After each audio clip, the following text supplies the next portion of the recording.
right. Today on the Bold Move podcast, we are sitting down with attorney Ken Good, who is out of Texas, and you specialize in a lot of bail reform issues. And really, truly, and we'll get into it, but you're fighting the good fight to make sure that there's some accountability with people's behavior within the justice system. So thank you for joining me here today. I appreciate it. Oh, thank you so much for having me, and I hope your Thanksgiving was good. It was awesome. Yeah, it was a good time. Very low key, which is nice. My favorite kind. Exactly. So the issue of bail reform, I think it is regionally kind of blowing up in some areas, but under the surface, it's kind of about to boil over, I think, because there's a lot of different activist groups out there that are really advocating to eliminate the entire bail process, bail system.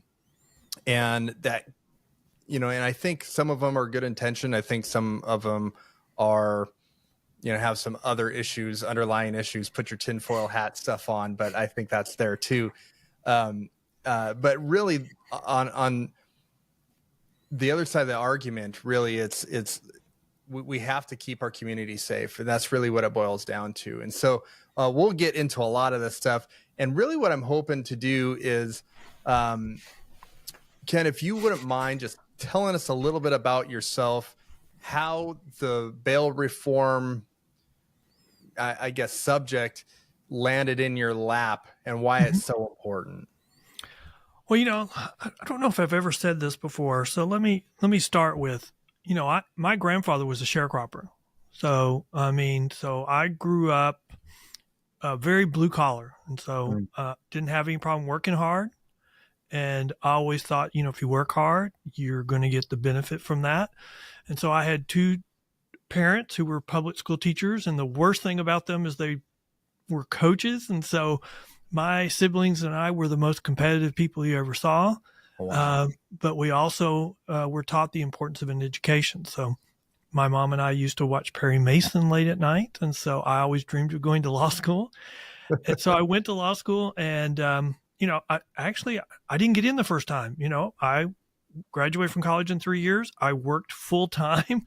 So my grades suffered. And so I got a master's degree, taught high school, and then reapplied and got into law school, did really well, was, top in my class. I was law review. I was on a bunch of national teams, and the national teams that kind of got me interested in appellate issues, making legal arguments about issues. And so that comes back on the bail reform front and center. So I entered, I went to private practice after I graduated from law school. The dean of my law school asked me to consider clerking at the Texas Supreme Court. He said he could get me a job there, and I already had a job waiting for me, and I was poor, and the job at the Texas Supreme Court paid less than the job that I had waiting for me. And I said, thank you very much, but I have a lot of student loans to pay back. And so I'm going to go into private practice. And so I was offered a job by a law firm in Dallas for either its Dallas office or its Tyler office. And, me being a small town boy, I went to the smaller of the two towns, and I started practicing law with a guy who I thought was probably one of the best defense attorneys in the state. He taught me how to practice law. We represent doctors and hospitals, but because of my background in arguing appellate issues, I was doing our appellate cases really early. And so, in Texas, you have to be an attorney for 5 years, and you have to have all these other requirements before you can be board certified in appellate issues. I met all the requirements other than the 5 years, like at year 4. And so I really did. I argued my first case at the Texas Supreme Court before I was a 5-year lawyer. And some attorneys don't have that for their whole life, their whole career. I argued 2 cases at the Texas Court of Criminal Appeals, which regulates bail. So I've been very, very fortunate. And so we were representing doctors and hospitals, and so a bondsman had a whole bunch of issues, and he asked somebody, what kind of attorney do you hire for this? And they said, oh, well, you need an appellate attorney, and you should hire this guy I know, and it was me. And so that's kind of what got me started into this area of the law. Word of mouth spread, you do good work, people want you to work for them. And so I was in Houston, and someone had asked me to attend a hearing in a federal case. It was called Houston or Harris County or O'Donnell versus Harris County. And it was one of the early hearings in the case that became a seminal case. It was important. It was cited across the country. Wow. And when I was there, I just thought the judge was wrong. I thought she was applying the legal issues incorrectly to the case, and she was entrenched. I've argued over the years that she drank the Kool-Aid that the plaintiffs were selling, and she was convinced they were right and that everybody else was wrong. And her rulings reflected that. And so I came out of the hearing calling my friends, calling, clients and saying, we need to become experts on these issues because nobody else is going to tell our version of the story. And the version that we're hearing in court is nothing close to reality. And so I set out to become just that, knowledgeable on these legal issues, an expert on them, and I follow the cases. And even though the O'Donnell case was cited across the country, ultimately it was reversed multiple times. And I think I was proven correct on my concerns about her because she's been reversed 6, 7, 8 times on those issues. And ultimately the court said that case should have never been filed in federal court. Wow. And so I've written numerous articles about it. I've written articles on other cases, and then we branched out on other issues. We become knowledgeable about one. We become knowledgeable about crime. Why is the FBI crime statistics saying that crime is going down when that just doesn't seem to match with what we're seeing on the ground? And I've even done a debate with the law firm that was filing all those cases nationwide.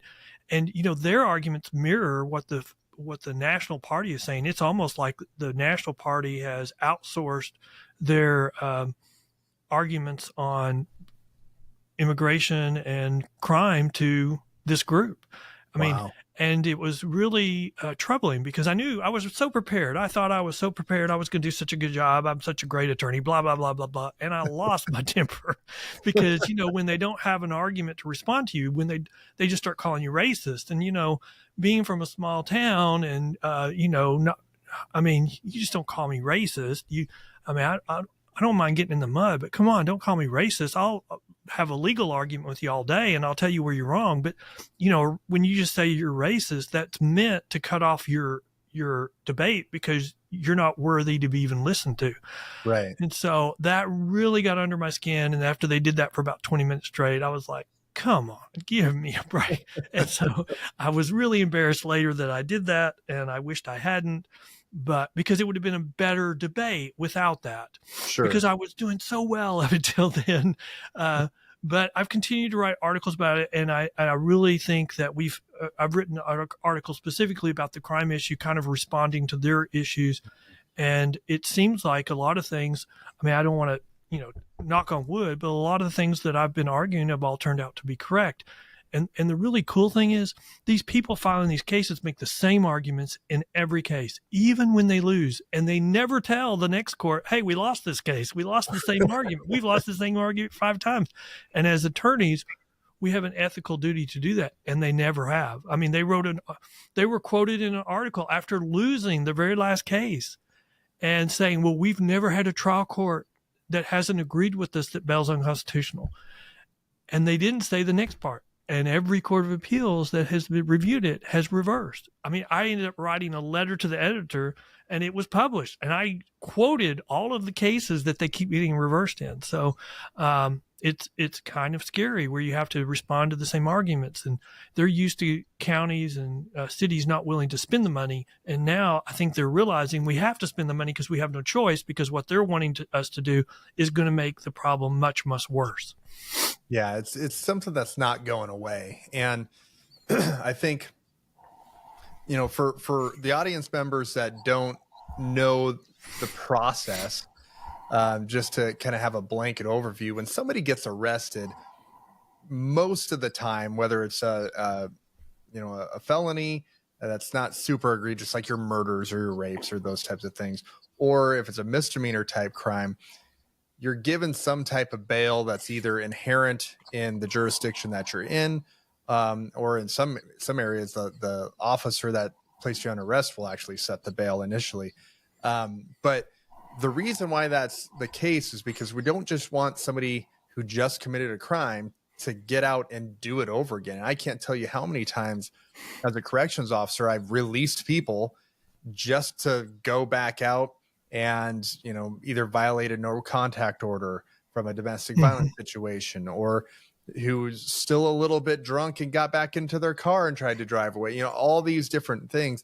And those are on some of the less egregious side, but it happens. It's human nature. During COVID, we were keeping track. I mean, we were going, what's the record this month? Because people would get out because of COVID, they were getting simple release, and they would get out and commit another crime within hours. Sure. And then, I mean, the record was like 5 or 6 times you got arrested within one day. Wow. That's that. And it doesn't, I would love to say that it surprised me, but it doesn't, because, when COVID happened culturally, obviously there's a huge impact, but when it comes to the criminal culture, a lot of their resources were going away. And when people get desperate, that reflects in their behavior. Right. And a lot of that is, hey, look, I can't make rent because I lost my job because they shut my company down. So I'm going to make money this way. Right. Well, also during COVID, you did a lot of these proposed bail reform measures that have been in theory discussed as possibilities. They were all put in action, even though there's no science that ever supported them. And so we got to see bail reform on steroids during COVID. And these same people that you're talking about saw that as a green light to commit more crime. For sure. Absolutely. They thought they had community support behind it. Right. Yeah. Well, they couldn't be held. I mean, as long as it was a certain crime on a certain list, then they would not be taken to jail because it was too dangerous. And so as long as they stayed on that list, they would just get released, and they weren't trying cases. So, our criminal elements would see that as a green light to commit more crime. Yeah, absolutely. And really the way bail is, in my eyes, is supposed to be used is that checks and balances, right? Hey, you need to have a vested interest if you're going to be released to not violate these conditions. And part of that is you're not getting your money back. I mean, that's that. I think the worst failure of these bail reform movements, especially in our urban cities, is they kind of do a charge-based release system where it's, if you're charged with this, you automatically get released. And they make a long list of these are the charges. And the problem with that is so contrary to our concept of bail, because we want to do whatever is individualized and is needed to get you to change your ways. So we don't look at criminal history. We don't look at dangerousness like in New York. And so, because, you and me, first-time offenders, we should be treated the same. But if I'm a 10-time offender and you're a 5-time offender, well, then obviously this cut and release is not working. And so you need more pressure, and I need more pressure than that. But these bail reform movements have taken all that out and moved to a cookie cutter charge-based release system. And that's not working. Right. Is there, and just to kind of recap, a lot of the messaging from the bail reform side of the house is they want to abolish it altogether, right? They want to argue, hey, look, we don't need bail. Little Johnny wants to come back and he wants to resolve his criminal case. And so we don't need them putting up security. We don't need them paying a bondsman a premium so that they can ensure that they're going to come back. And I think that was conclusively blown out of the water during COVID, because we found out people don't want to come back. I mean, there was a study from Yolo County, California, where the DA compared people released on simple release versus people released on a private surety bond, and found that people low-level nonviolent offenses charged, the person who just was simply released had a over 200% greater chance of committing a new violent offense in the next 18 months, just over the type of release mechanism used.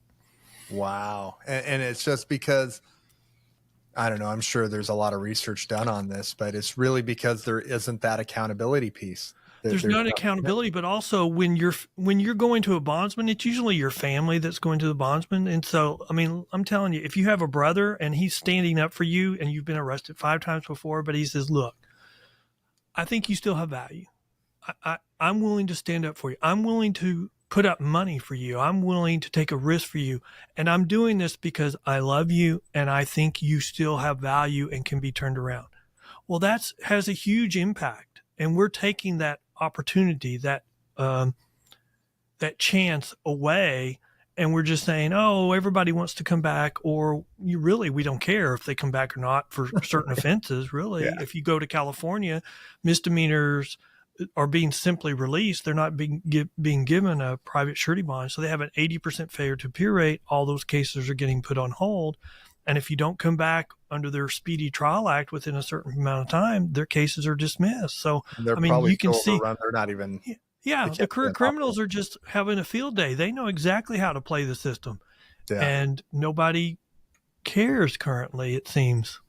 Yeah, it was interesting because you bring up California, and I would imagine that is really an epicenter of a lot of these reform acts because, Well, it has, but it has not, because, the Texas legislature, the California legislature passed major bail reform, and they had a petition drive to put it on the ballot to allow the voters to veto it. And that's what happened. It was vetoed. Then we had COVID come up, and so they did the zero bail policies. Well, then when COVID was over, they took them back. But then now LA County has redone them because even though the voters vetoed what the legislature did, they decided they wanted to do it in LA County anyway. And look what happened. The LA County DA was just defeated by over 20-something points. Right. Well, and it's so funny because I think it was last year. No, it's earlier this year. We went to an agency in California to provide a training that we do. It's our transport and court operations school. And when we flew in there, and it was in Oakland area, and when we flew in there, the rental car guy was like, hey, man, whatever you do, don't get gas around the airport. And I'm like, wow, it's kind of weird. Are you trying to trick me into buying the prepaid gas thing? Right. And he was like, no, they'll kill you for your luggage. They don't care. There's nothing holding them accountable here. All the businesses in the area had shut down. I think like the first In-N-Out Burger was in that area. They shut that down. There's just no recourse. And now, not only do you have proven criminals that have been charged with stuff and convicted with stuff out mulling around, now they're emboldened because they don't believe that there's any repercussions for their behavior. Well, I think that when you like in Oakland, there's the city within the city. You've got this group of people that are really committing a large number of the crimes. But between the two groups, there's this whole nother segment that's in the gray area. And every day they're looking between the two groups to say, hey, am I going to follow the law? And, when they set up policies that say we're not going to prosecute theft under $950, well, that sends a clear message to the gray area people. Well, hey, I'm going to join the city of crime right now because there's no accountability. And that's what we've seen. And that's why, we had Proposition 32 in California to roll back this, theft under $950 is not going to be prosecuted anymore. So that passed overwhelmingly with millions and millions of dollars being spent to oppose it. It still passed because people have had enough on crime. When the people on the left who are saying, oh, you're still safe, even though we're not prosecuting crime under $950, but just don't believe your lying eyes because businesses are closing because they can't withstand $25,000 a day in shoplifting. Businesses are closing because they can't provide a safe environment for their employees. And then the property values drop like a frickin' stone. I mean, you've got commercial property selling for 30 to 50% of what they were worth the last time they sold 3 or 4 years ago in San Francisco. Minneapolis, you've got 2 properties that just sold for 9% of what they sold for the last time they're sold. You're now seeing taxes just go down in what they're collecting because of commercial property values. I mean, the default rate on commercial properties has gone from 5% to 45% because of these policies. And it's just crazy. And you've got the the crazy left now saying, oh, no, that's not the real reason why it's happening. It's some other reason. No. No. Your only argument for crime was not going up was the FBI statistics, and shock of all shocks, a month before the election, they were just mysteriously changed to show crime is going up. And, there's a reason for that. Yeah. Weird how that works out. Yeah. So you kind of go into a different area here, and that is crime reporting, right? Because we talked about COVID and how, I think a lot of those statistics during that time are false simply because of the accounting measures were they're gone, right? Everybody was trying to figure out which way was up and all that. Yeah. And because it systematically changed the way law enforcement and the justice system does business in a lot of different avenues. I think that we are now starting to see a lot of the repercussions from that happening. Well, one of the things that I think a lot of people have had difficulty with is they're just like, what is the rationale for the left doing all this crazy stuff? And I agree with what you've said earlier. It's a coalition. Some of that coalition is true believers, but some of them have an agenda. But it takes the whole coalition. That's one of the reasons why they lost. They lost some of their coalition, the people that are like, no, I want to feel safe. But so I've kind of spent a lot of time looking at what's been driving this push, the people who have an agenda, what's driving that. And I think this is just my opinion, but my opinion is the largest budget item in these counties is law enforcement. Mm-hmm. And so if they can reduce the law enforcement budget, that money can then be moved to what they really want to spend it on, and those are social issues. And so this defund the police, or we don't have to have bail, people will return to court, are all arguments for reducing law enforcement's budget.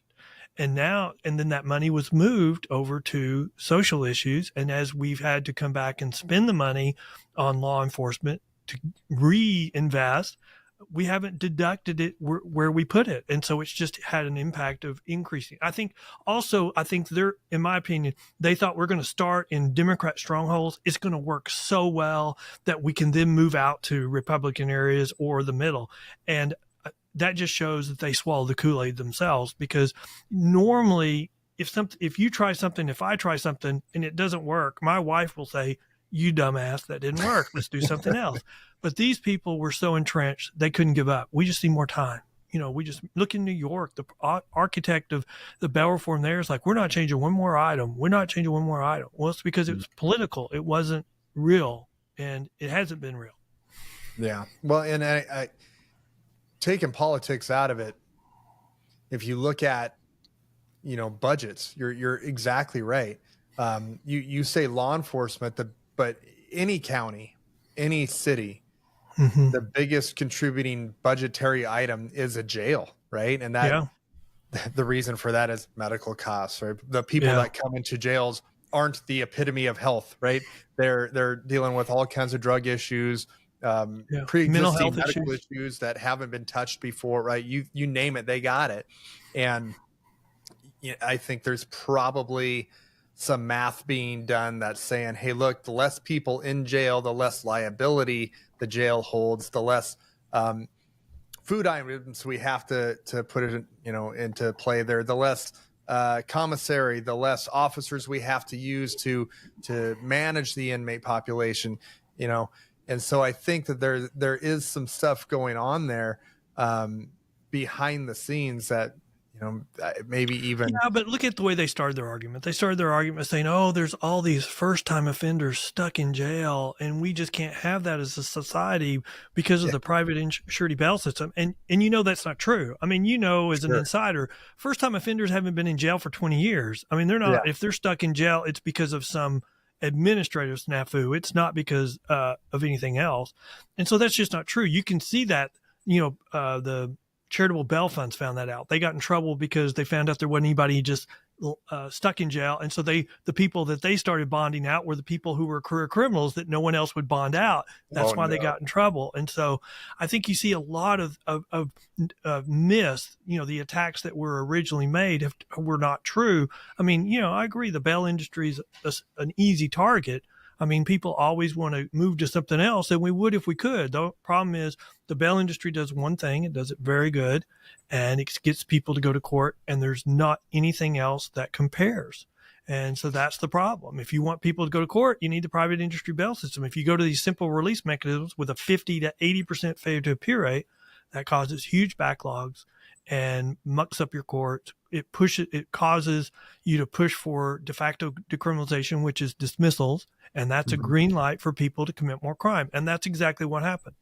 Yeah. All you got to do is not care about what that looks like on your record, Yeah. and Yeah. your average And criminal. what the left really missed out on is if they had incorporated a very strong accountability element to their proposals, it would have worked. It would have worked a lot more successfully. We wouldn't be having this discussion. But the problem is there would be a lot more people in jail as a result of it. Sure. They had to have the jail population reduced. They wanted the budgets to be reduced. And the problem is they forgot about public safety. The public, citizens demand public safety. If you don't give it to us, then we will get it for ourselves. That's the reason why there's a guy in trial in New York for helping out someone who was having trouble with somebody, and then they ended up dying. Yeah, absolutely. And we're hitting California, so I'll talk about it. But there's plenty of cases where store owners are getting charged or cited and even arrested themselves for protecting their own merchandise or for protecting themselves or customers.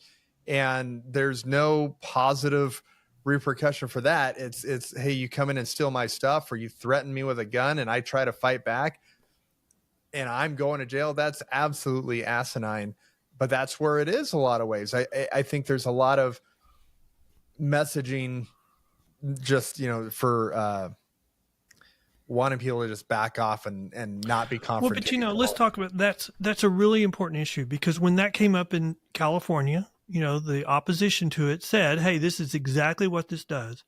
And the party apparatus just said, that's a lie.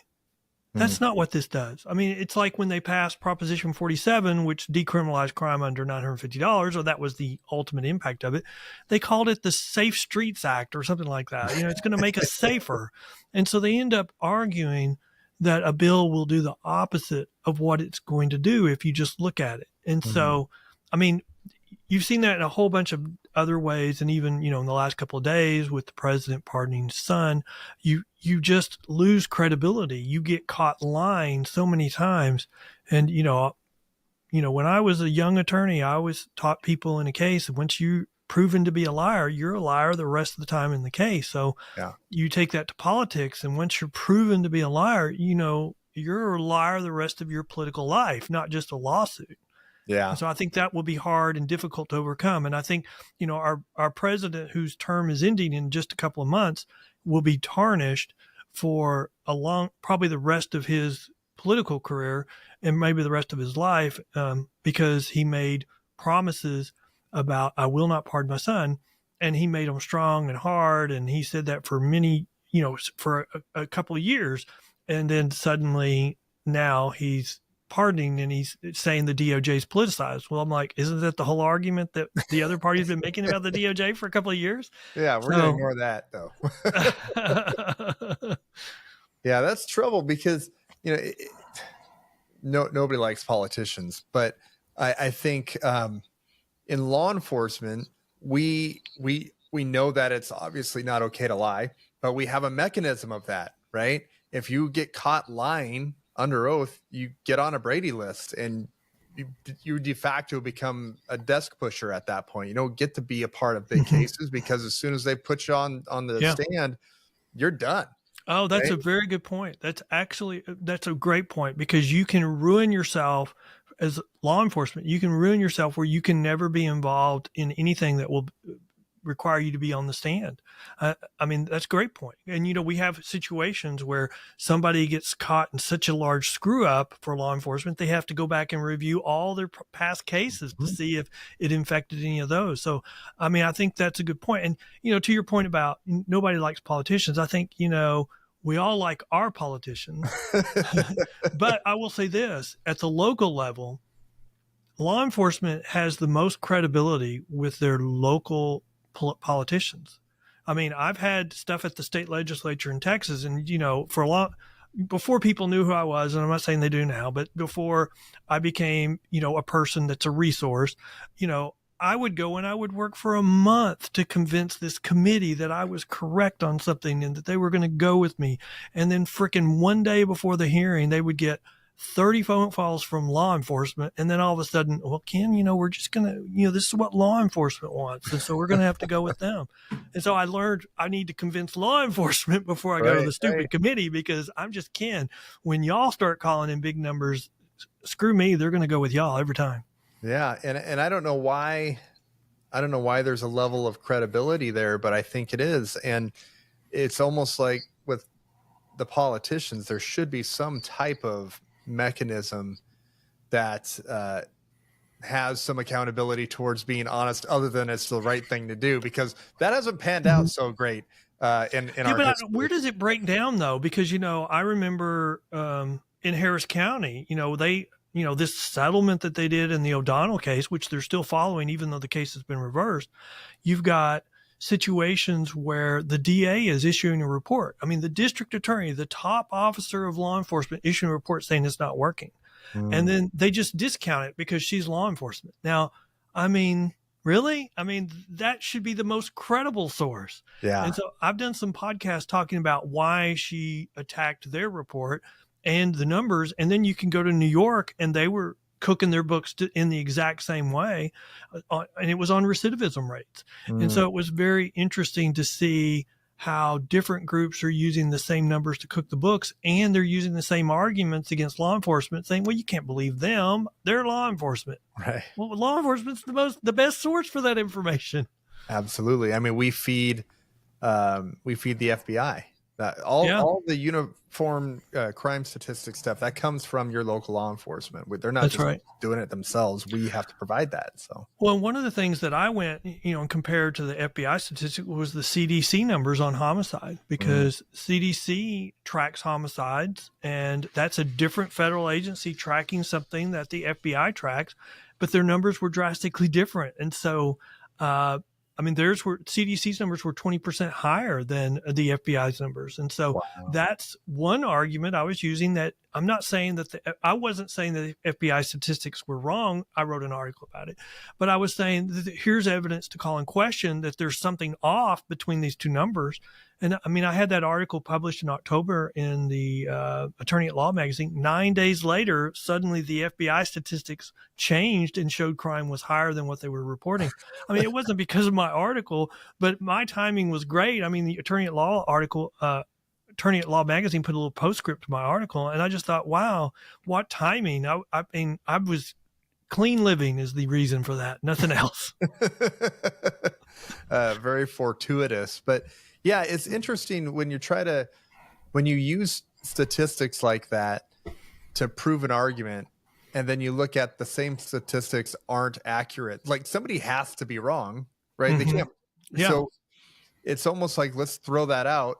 And the only thing that we can look at for, I don't know, bolstering an argument is what happens in real life, what we're seeing on the streets, what we're, and we can see the proofs in the pudding that crime isn't down. Crime is awful. No, right? Crime is awful. And the biggest thing we don't even talk about is the rising number of unreported crimes, because people have lost faith with law enforcement, and their closing rate on those big cases is dropping for a bunch of reasons. But because of that, people are losing faith and quit reporting cases. And so it's a lot higher than what we're seeing. Here in Washington, right after George Floyd, there was a lot of police reform, and you probably saw it in the news in Seattle. They actually took over a precinct and a whole city block, which is ridiculous. But it was so demoralizing for the law enforcement officers. it's like, why even show up to work? But one of the things that happened there legislatively was really limited the type of call that our officers could respond to. And what ended up happening with that, and that has since been fixed, I would say. Yeah. But I'll tell you this, and this is just my opinion, though legislatively it's been fixed, morale wise in our officers, it hasn't been fixed there. And you'll get a call, and I'm not saying they're not showing up, but I'll tell you, they're not coming with any heat. They're not coming with any. Well, I mean, when you've got, okay, we're going to send a caseworker or a social worker on certain calls, it just suddenly you've made the job of triage crucially important, because, I mean, what's going to happen when you send the caseworker? I mean, it's like sending somebody with a knife to a gunfight. Yeah. I mean, and I'm sure that the reason why it was fixed is because they had examples of that. I mean, It didn't, what's the legal exposure in those situations where you send a social worker to somebody that's got a shootout going on? Well, and you're exactly right. It's, I don't know that there was one particular case that was highlighted in the news, because a lot of that stuff kind of. No, they're not going to highlight any of that because it's contrary to the narrative. Yeah, look at what they did in Seattle and Oregon with all the drugs, and just looking the other way. And so suddenly we have, the equivalent of open opium dens, and you're setting new records every month on overdoses. And thank God in Oregon they allowed that decriminalization of all the heavy drug statutes to lapse and not be renewed, because that little social experiment and the one in Seattle that was similar was a complete and abject failure. Yeah. And it has been, and it is everywhere. Heroin is everywhere. And I would say, this sounds really bad, and I intend for it to sound really bad, but what would our elected officials have done differently if they had been in the pocket of cartels, drug dealers? What would they have done differently than what they did? That's a really good question. Yeah, I don't know. I mean, you can't, we de facto decriminalized having any heavy drug, right? The only thing that people are cranky about is fentanyl, because that's a hot button word, but they're still letting it go all over the place. Oh yeah. Here at our local grocery store, there was a story, I don't know, a couple of weeks ago, that there was a bag of fentanyl found in the kids' toy aisle, right? I mean, it's all over the place. You're swimming in it. I mean, I was always taught, worry about the small stuff. The big stuff will take care of themselves. We're now in this era of, we shouldn't worry about the small stuff. We should only worry about the big stuff. Well, the problem is, it creates many problems. Today's small stuff is the training ground for tomorrow's big stuff. That's the reason why our jails are full of very dangerous people, because we've given up on the small stuff. And so we have opportunities to turn people, but they're not there anymore. And so they're just pushing on to the big stuff. And I think that that's a huge mistake, and we need to correct that. But a lot of the push, like in California, is because they're just not willing to build more prisons. Their prisons are full. They put the federal courts put a cap on how many people can be in them, and so they had to release a bunch of people. And the Supreme Court said this will cause crime to go up, but the local politicians said, "Oh, we'll be safer." Gosh, I wonder which group was right. It was the Supreme Court, in their dissent, said this is what's happened every time you release the equivalent of a division of criminals into society. They commit more crime. Shock. That's what happened. Yeah. And that type of, I wish I had an answer, because it seems like we've gotten so far deep down this social experiment, like you called it, that it's tough to turn the ship back, right? I mean, if we we have something that shows us what we need to do. There's a case called Sanchez versus Alabama. That's a case that was similar to the O'Donnell case, where they had to live under a preliminary injunction. They had to live under it for 4 years, where they couldn't hold anybody. They just had to do simple release for everybody. And this little bitty county said, no, this isn't right. We're going to go up. We're not going to give in. We're not going to settle. We're not going to do anything. We're just going to take it to the courts. 4 years later, it was reversed. Wow. And I talked to the sheriff on a podcast that I have. And so he said, look, it took us a while, but we re-implemented a system of accountability. We over time let people know that if they didn't show up for court, there were consequences. And over about 6 months, crime started to go down. So we know how to fight crime.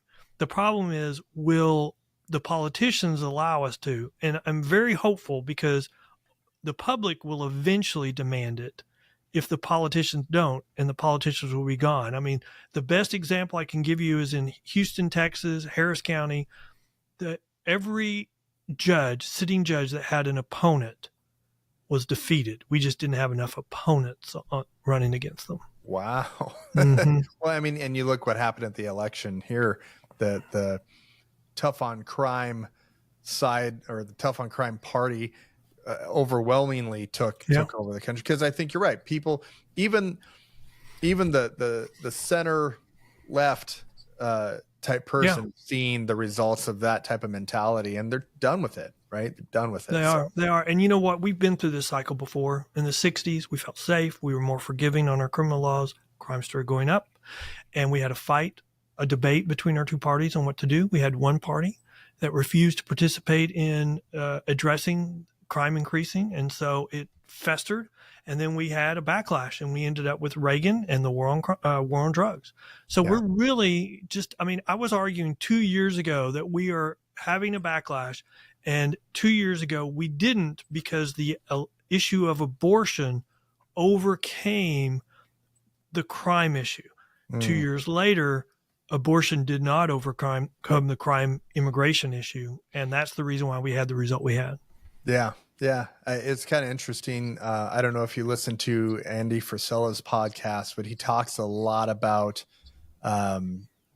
what's truly important in a society, right? And you're right, the abortion issue did navigate a lot of people's votes. But if you look at it, regardless of where you land on it, it's something that may not affect you in your entire life. And if it does, it'll probably affect you once in your entire life. And then you look at crime. Yeah. Like, that's an everyday thing that we have to. Public safety is critical for businesses to operate, for you to get food on your table, for you to go to work, like all these things. So what's important, and I'm really glad that this past month, a lot of those decisions were made using a lot of common sense. So and I was arguing for the last year, we can go back to identity politics after this election. But for this one election, vote crime, because if you vote crime, then the Democrat Party, which has historically been a tough on crime, a law and order, public safety party, just like the Republican Party, it will come back to its roots. And then in the next election, when we're all anti-crime, we can then become identity politics again. But I think it's going to be difficult to go back to identity politics. There's been a couple of articles saying identity politics is dead.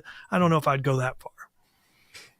Really interesting, because that point that you made, crime really is, and it's not even crime, it's public safety. It's the ability for the average person to feel safe doing whatever they have to do to survive, right? And if you don't have that safety aspect, everything else kind of crumbles down.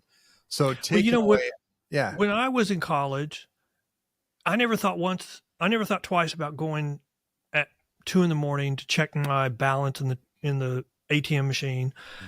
But a girl at that time was taught you don't go out at dark by yourself. Well, now, I'm old, so 40 years later, now it's both sexes. You really don't, you have to be careful. You have to go out with groups at night. And girls, I would say, they just don't go out at night because it's just not safe, especially in our urban areas and our inner cities. Yeah, absolutely. And I think, I believe her in the Second Amendment. I carry just about everywhere I go. I still don't want to get into a situation where I'd have to exercise that, right? You know what I mean? So I think there is a lot of that. Now, I'm lucky enough. I live in kind of a rural area outside of Seattle. I can see Seattle from where my house is. I don't want to go over there. But we don't have a lot of those issues, but they're close, and you talk to people around where I'm at, and they're saying, I'm not going to Seattle. I don't want to. I detest. Well, that's one of the arguments that I make is, if so the government's making it hard not making it hard. They're reducing the police force so that they can't protect me. Yeah. But at the same time, they won't allow me the tools to protect myself. Yeah. I mean, if you are going to say, oh, we're going to cut our budget and we're going to move that money over to social programs, well, okay, at the very least, give me the tools to protect myself. I mean, thank God I live in Texas where, if I shot somebody come into my house, I agree with you. I sure wouldn't want to have to pull the trigger. But if I did, if they're breaking into my house, I'm probably not even getting submitted to the grand jury. And if I am, the likelihood of a no bill is very high. Yeah. Yeah, absolutely. And I mean, we talk a lot about that side of things when it comes to firearms, but it used to be, our advice would be, hey, look, have an attorney ready to go. If you ever get into a self-defense type shooting, answer pertinent questions to law enforcement, that type of thing. But now, hey, don't say a freaking word because we don't know what officer is going to be there. Not saying that the officer is going to be anti-self-defense, but a lot of times they're like, yeah, this is too much of a politicized issue. I'm going to just do whatever. Well, I'm not advocating for this, but a lot of people don't have either the resources or the environment for it, but we have 2 dogs. And one of them is a white German Shepherd. Sounds like the most ferocious thing you've ever seen. So if somebody was trying to break into my house, the dogs would be going apeshit crazy. Sure. And, that noise by itself, I think would scare most people away. And so I like that. I mean, that's the best option. If you can scare them away, instead of having to pull a trigger on something. I don't want to hurt somebody. I mean, I was raised in the church, you don't want, to do anything like that. But I'm also an Old Testament Baptist where I believe in an eye for an eye. And if you're coming for me or my family, then you're going to have a little problem. You could beat me up really easily, but so I don't have any other option but to get either a dog and throw at you or get a gun. Yeah. Well, I mean, nobody wants to get into that situation, but you're hearing more and more and seeing more and more of these cases come down where home invasions, was it in your area where the police came out with an advisory? If somebody breaks your home, just give them whatever they want. Oh yeah. Yeah. Just let them go. Then they you got to be kidding me. I mean, law enforcement in my area would never give that advisory. No, but it happened a lot, and we were having a rash of them, and some of them, were fatal.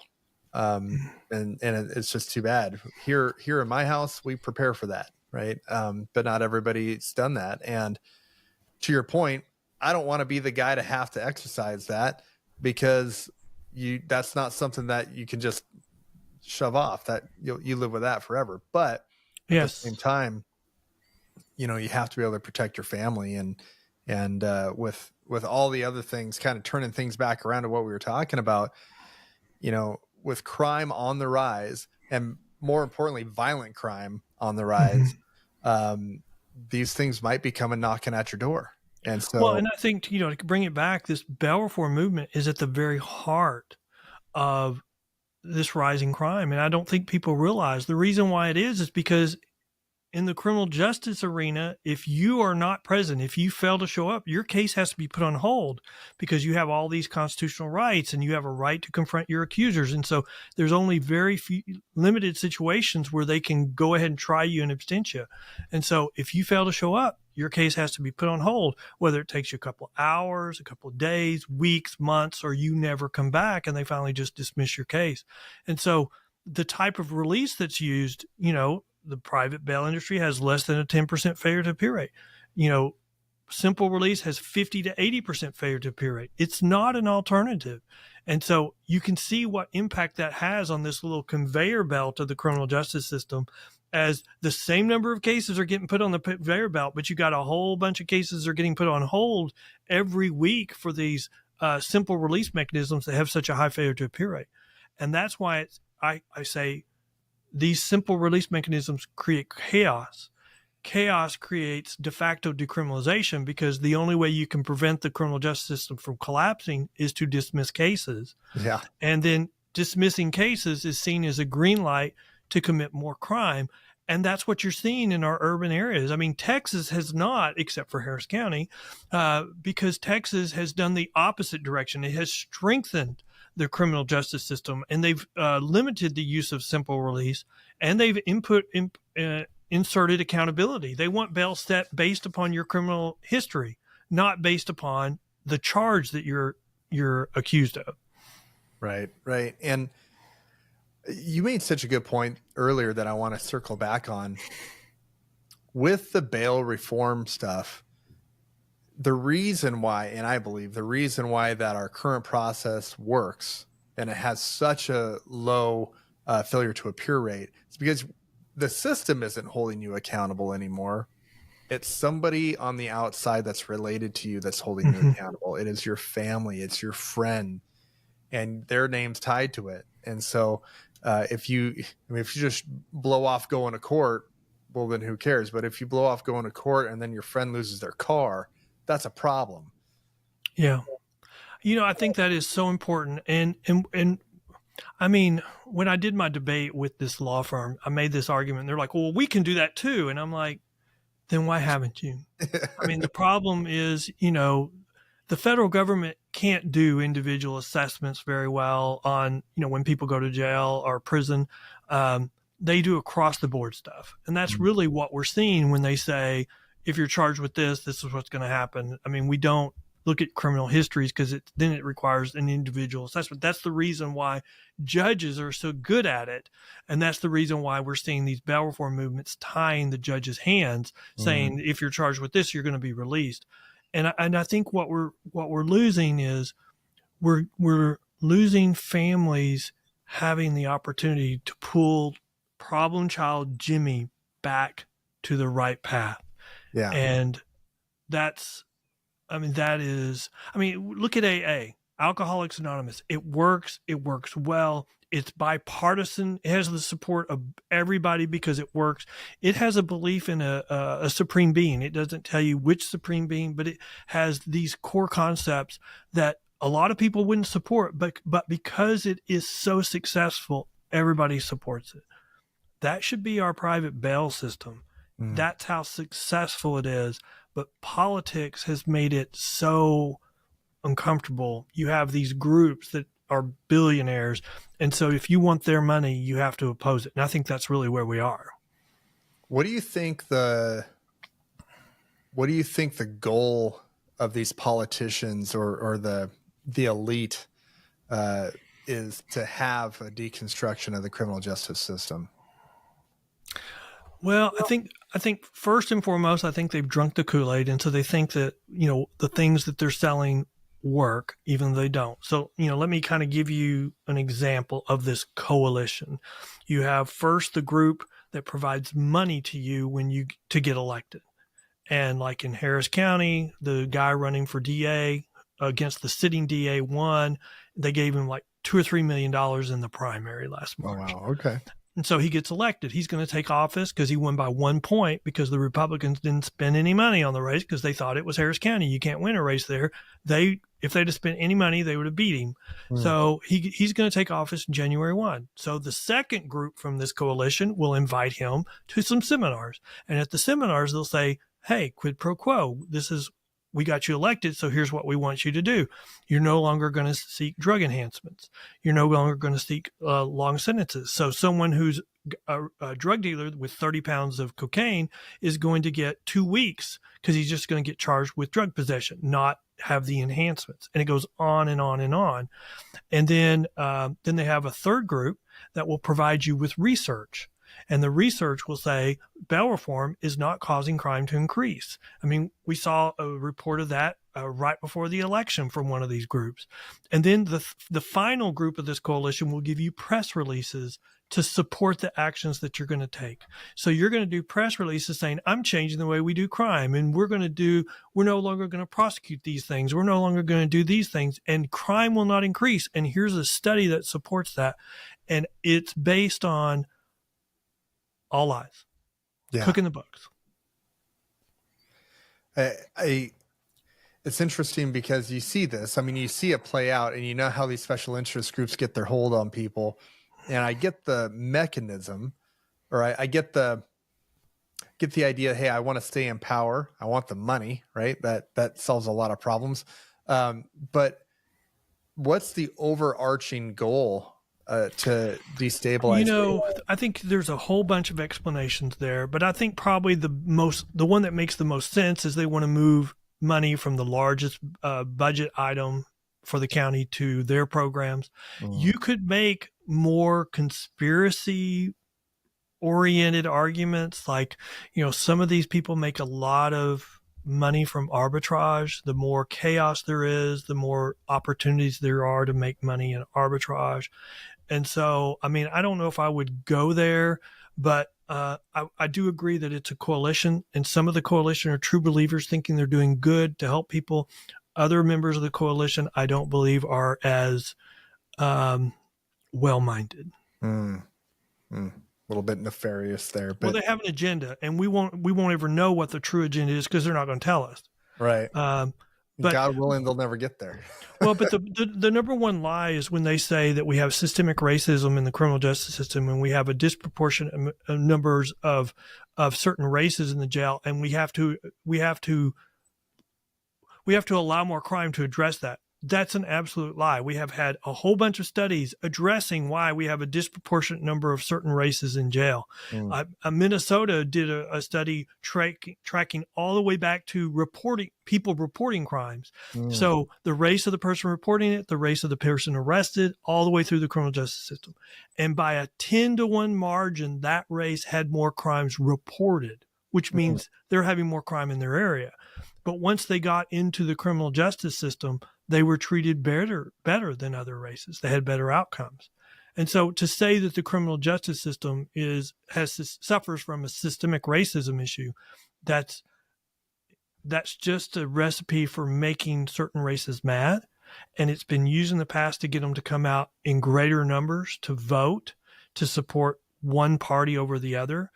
I think we're now at the point where that doesn't work anymore. This is like the second election where they haven't had some big scandal 6 months before, 4 months before an election, and then said, oh, you're not being treated fairly and you need to come out and vote.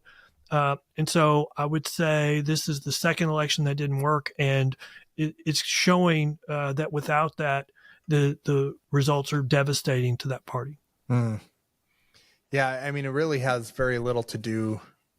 Race really has very little to do with any of this. Well, if you're in the inner cities, the race of the person arrested is usually the race of the person in the courtroom that's prosecuting, the judge and the bailiff and probably the defense attorney. How can you say the system's racist when everybody in the system in the urban areas are the same race? Yeah, it's always interesting to argue, and really what it falls down to is a lack of accountability. Yes, I agree with you completely. It's that argument is made to say we can't hold you accountable, and we're sorry for the way your race has been treated in the past, and so we have to give up public safety, and that's absolutely not true. Even that race wants public safety. That's the reason why men, by record numbers in that race, voted for Trump. Yeah, there you go. So what can the average person do to help mitigate some of these bail reform messages or help with the cause of reducing crime?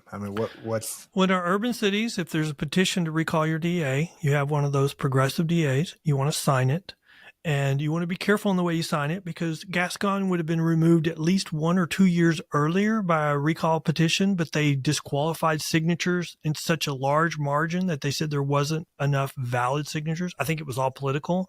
They were trying to protect him, and it worked out great. He lost by 20-something points after spending so much money on the race. So I think that's one thing you can do. And then I would say if you're having a problem with crime, in the next election, vote crime. Don't vote identity politics, vote crime until your parties. And I think the next election is going to be very interesting, especially on the national level, because the Obama coalition has been preventing the Democrat Party from putting up progressive, far left leaning candidates. Well, that coalition's gone. And so you're going to see the very first fight on the Democrat side where, by today's standards, a very far left progressive candidate would be put up as the presidential nominee. Whereas if they were to nominate the Pennsylvania governor, he would be a moderate. He would be acceptable to the right on a lot of issues. He can't get elected in the primary. And so it's going to be interesting. We always hear about the civil war on the right. The civil war that we're having right now on the left will get worse before it gets better.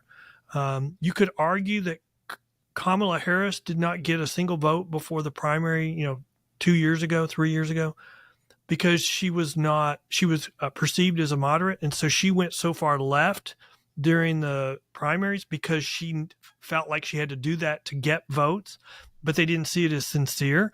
And now you're going to hear the opposite. You're going to hear that she changed all of her positions, and so she was not progressive enough, and that's the reason why they lost. And so they needed a true progressive candidate, and that's what they need in the next election. In the meantime, Trump is going to take office. If he had been just reelected 2 years ago, he would have had a Democrat Senate, a Democrat House.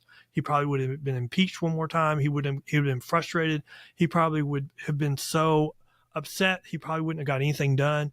Now he's going back into office with a Republican and Republican House and Senate. He's probably the smartest man you know. He knows what to do. He's learned from his first 2 years in office. He's learned what mistakes he made, and he's coming loaded for bear. And there's a reason why the left needs to be worried about him, because he's smart and he knows what he's doing, and he's coming to shake things up. And they're reacting like they're scared to death. That's what he's going to do, because that's what's going to happen. Yeah, it is really going to show what he's all about, right? Because like you mentioned before, if he would have won in the last election, there was a lot of checks and balances that would have kept him from doing all of the things. Well, my favorite meme from that right after the election was suddenly the Democrats agree that he won 2 years ago, and so, or 4 years ago, and so now he's ineligible to take office for a third term. That's right. I saw that. Yeah, so that's great, but it's going to be interesting to see, because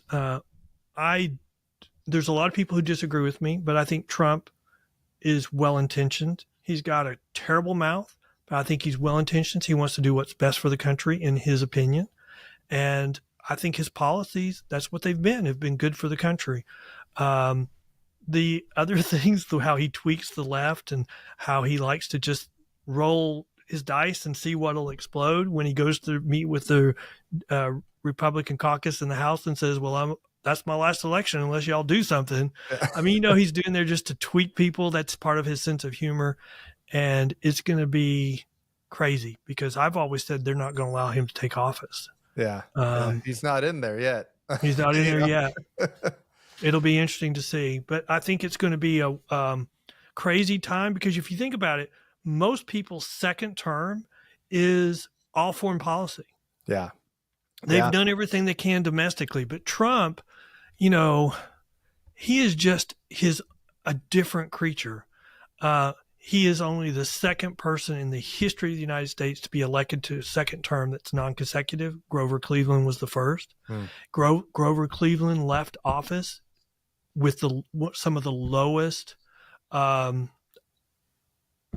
rating by the public. So we'll see what Trump does, whether he goes the same way as Grover Cleveland. I don't think so.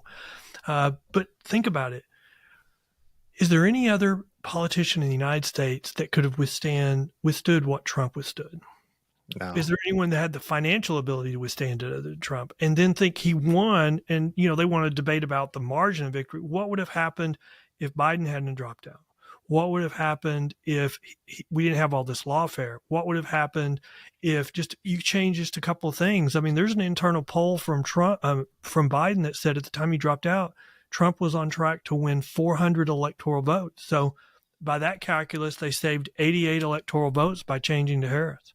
And, that probably kept the House close and prevented a complete tsunami. I mean, if Biden hadn't have dropped out, it would have been probably record numbers in the Senate and in the House. And so that was prevented. But, they couldn't keep Trump from winning. I don't think any other politician in the United States or in my lifetime would have been able to withstand that. Yeah. And I think just to tie everything up in a super neat bow, he is a tough on crime politician. And I think a lot of the progressive movement, and for nothing else, the message that the voters were able to send of, hey, look, we're done with this. We need to have our Yeah. public safety back. Well, let me give you one example in that. Before Trump started talking about the cartels taking over hotels or apartment complexes, I saw an article that was talking about cartels taking over the marijuana trade in California and that the legal market had kind of collapsed. So I just posted that to my Facebook page. It was immediately deleted by Facebook. And so I thought, well, this has got to be an error. So I immediately posted again, immediately deleted. And I was like, wow, why are they editing this? And I'm like, it's got the word cartel in it. And so I hadn't heard anything about cartel. And I thought, well, maybe this article is a conspiracy theory. Well, then Trump starts talking about cartels taking over apartment complexes. And then you hear the press say, well, it's only a couple of apartment complexes. And he's like, are you living in the United States of America where we've never thought it was okay, even if it was a couple? And now we're learning it's a lot more than that. Yeah. It seems like after the election, all these things that were being edited out of our narrative or the public's view are suddenly coming into view. And I don't have any faith that one party that got defeated would address these issues. But I do have faith that Trump will try, and there may be some people pushing back. But my favorite thing from the last couple of days is his guy that's for the czar for immigration, border czar. He's like, the Denver mayor and him agree on one thing, and he says the Denver mayor is willing to go to jail, and I'm willing to put him in jail. I was like, oh my God. Yeah. There you go. I love it. Well, thank you so much for doing this, man. It's really enlightening to see how a lot of the things that people, I mean, the average person, what's bail reform? It doesn't really affect me. No, it really does. It runs deep, and having your explanation on how those mechanisms work was absolutely enjoyable, but also critical. So thank you so much for doing this. Well, thank you for having me. And, we have our own podcast. So if people want to know more about criminal justice issues, they can just go to our website, pbtx.com. We have a blog where we highlight criminal justice issues, but we also have our own podcast that's linked in the menu, or you can just go to the Bail Post, thebailpost.com. And that's all we talk about is criminal justice issues. That's awesome. And I'll get that information from you. I'll put in the show notes on our podcast here, but thank you so much again. And I'm sure we'll hear more from you. So thanks. Thank you very much.